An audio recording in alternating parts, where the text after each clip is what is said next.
Félix Antoine Tshisekedi Tshilombo, président de la République.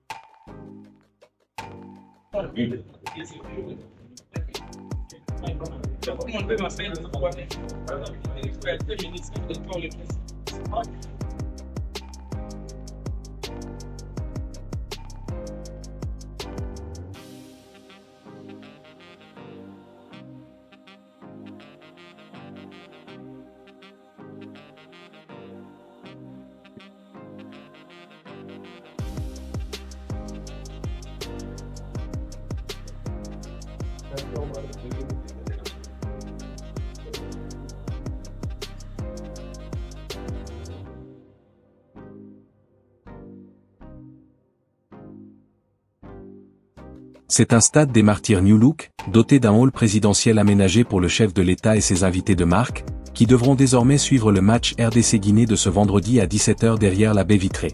Peut-on lire sur la page X du ministère des Sports RDC.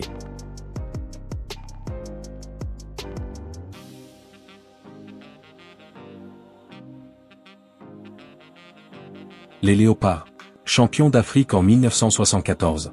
Honorés par le gouvernement congolais.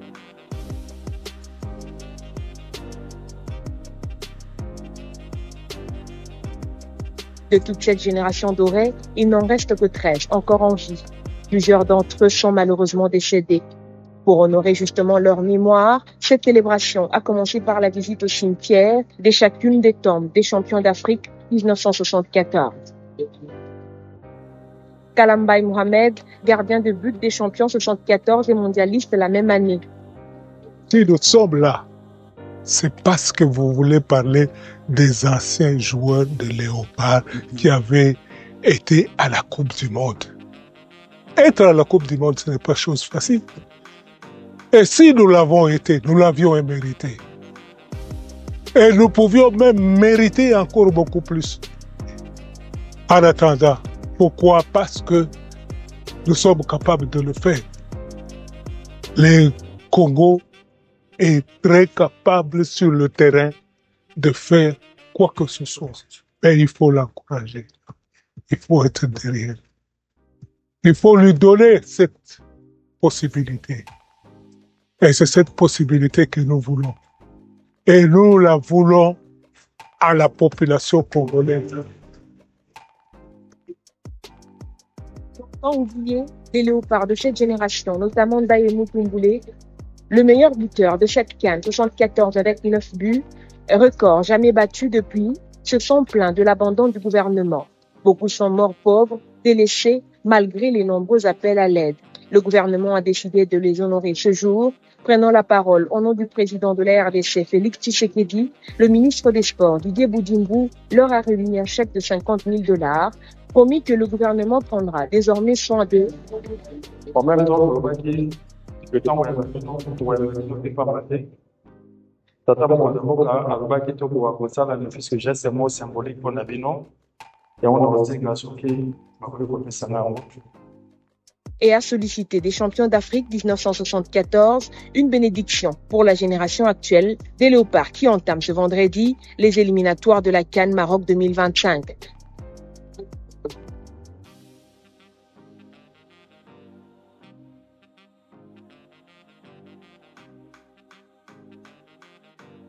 La fleur qui fleurit dans l'adversité est la plus rare et la plus belle de toutes. Walt Disney.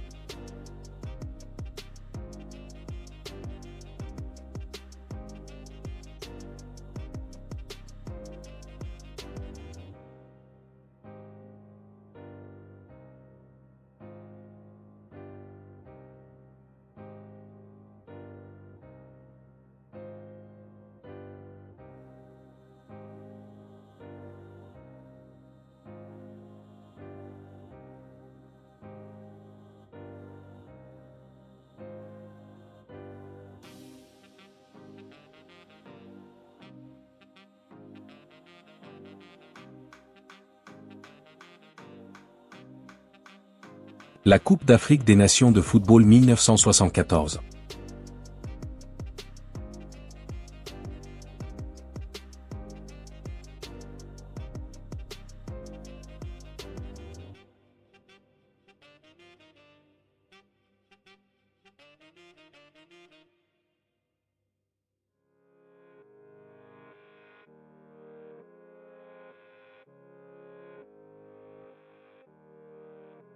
La Coupe d'Afrique des Nations de football 1974 a lieu en Égypte entre le 1er et le 14 mars 1974. C'est la deuxième fois que le pays accueille la compétition, après l'édition 1959. La compétition est disputée dans 4 stades de 4 villes différentes, Le Caire, Alexandrie, Damanhur et El Mahala. 27 sélections sont inscrites aux éliminatoires, qui délivrent 6 billets pour la phase finale, toujours jouée avec 8 équipes. 2 d'entre elles sont qualifiées d'office, il s'agit de l'Égypte, pays organisateur et du Congo, vainqueur de l'édition précédente. Les 8 qualifiés sont répartis en 2 poules de 4 équipes, dont les 2 premiers accèdent aux demi-finales. C'est le Zaïre, emmené par son attaquant Pierre Ndeye Moulamba auteur de 9 buts, qui remporte le trophée après avoir battu la Zambie lors de la deuxième finale disputée au Caire sur le score de 2-0. La finale a dû être rejouée après s'être terminée sur le score de 2 buts partout après prolongation. C'est le deuxième titre de champion d'Afrique pour les Zaïrois, qui avait été sacré en 1968, quand leur pays s'appelait le Congo-Kinshasa. Quant aux Zambiens, ils parviennent à atteindre la finale du tournoi dès leur première participation, exploit déjà réalisé par le Mali 4 ans plus tôt. Pierre Ndeye Moulamba détient le record de buts marqués en une phase finale de Coupe d'Afrique des Nations avec 9 buts en 6 matchs lors de la CAN 1974 en Égypte.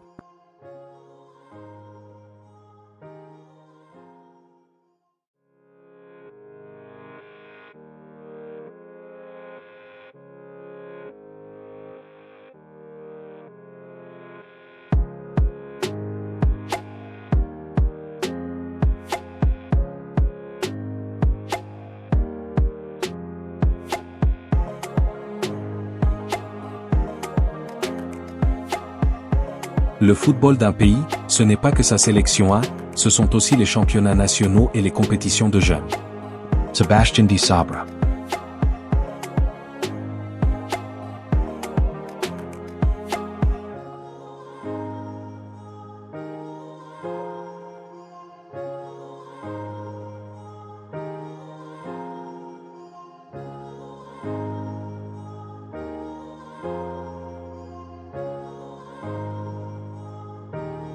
Merci de nous avoir suivis, n'oubliez pas de vous abonner à JNZ1 Sport, si vous ne l'avez pas encore fait.